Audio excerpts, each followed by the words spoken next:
আসসালামু আলাইকুম। আশা করি কাছে দূরে যে যেখানে আছেন সবাই অনেক ভালো আছেন। আজকে চলে আসলাম নতুন আরেকটা ব্লগ নিয়ে। আজকে আমি আপনাদের সাথে শেয়ার করব কিভাবে মসুর ডাল দিয়ে ডাটা দিয়ে রান্না করতে হয় সেই রেসিপিটাই।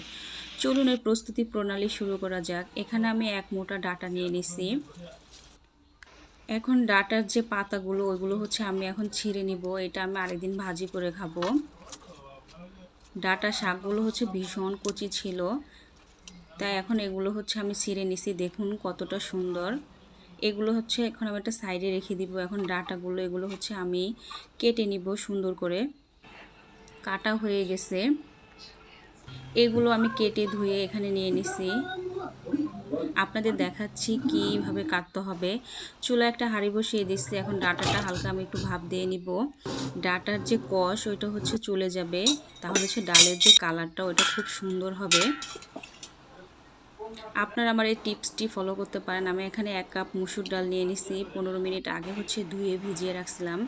কিছুটা কাঁচামরিচ, পেঁয়াজ, রসুন কুচিয়ে নিছি। চুলায় একটা ফ্রাই প্যান বসিয়ে দিছি। এখন দিয়ে দিব পেঁয়াজ মরিচ কুচিয়ে রাখছিলাম ওইগুলো। তেল দিয়ে দিছি সয়াবিন তেল। এখন একটা খুন্তির সাহায্যে আমি সবগুলো মিক্সড করে নিব। কিছুটা পানি অ্যাড করে দিলাম। দিয়ে দিব 1.5 টেবিল চামচ রসুন বাটা। এখানে আমি আজকে আদা বাটাটা ইউজ করব না। আর 1/2 টেবিল চামচ স্পুন পরিমাণ জিরা বাটা দিয়ে দিলাম। 1 টেবিল চামচ হলুদ গুঁড়া, 1.5 টেবিল চামচ মরিচ বাটা, যেটা আমি ওটা অ্যাড করে দিচ্ছি। এখন 2 থেকে 3 পিস তেজপাতা দিয়ে দিলাম। এটা চাইলে আপনারা স্কিপও করতে পারেন। সামান্য পরিমাণ কিছুটা পানি দিয়ে মশলাটা আমি ভেজে নিব। লবণ দিয়ে দিলাম। দেখুন ডাটাটা সিদ্ধ করা কতটা সুন্দর হয়েছে। এখন আমি আবারও নেড়ে দিব। যে ডাল ধুয়ে রাখছিলাম ওইটা এখন আমি অ্যাড করে দিব মশলার ভিতরে। এখন সব ইনগ্রিডিয়েন্টস ভালো করে মিক্সড করে নিব। জানি না আমার আজকের রেসিপিটি আপনাদের কাছে কেমন লাগে। যদি ভালো লেগে থাকে তাহলে প্লিজ একটা লাইক দিবেন।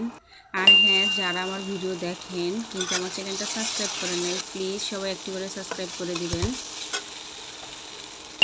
এখন যে ডাটাটা আমি রাখছিলাম সিদ্ধ করে ওইটা আমি অ্যাড করে দিব। দেখেই কিন্তু ভীষণ ইয়ামি মনে হচ্ছে, খেতেও অনেকটাই ভালো লাগে। আমি প্রায় বাসায় এই রেসিপিটা রান্না করি, তাই ভাবলাম যে আপনাদের সাথে আজকে আমি শেয়ার করি।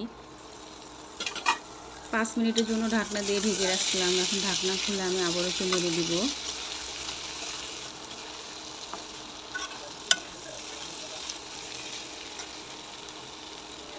এখন আমি পানি অ্যাড করে দিব। আমি এটা আজকে বেশি পাতলাও করব না, ঘনও করব না, মিডিয়াম করব। আপনারা যে যেমন করতে চান দিতে পারেন পানিটা, কোনো সমস্যা নেই। এখন আমি 10 থেকে 15 মিনিট রান্না করে নিব এই ডাটা দিয়ে ডাল রান্নাটা। দেখুন আমি 10 মিনিট পরে আসছি। এখন আবারও হালকা করে একটু নেড়ে দিব।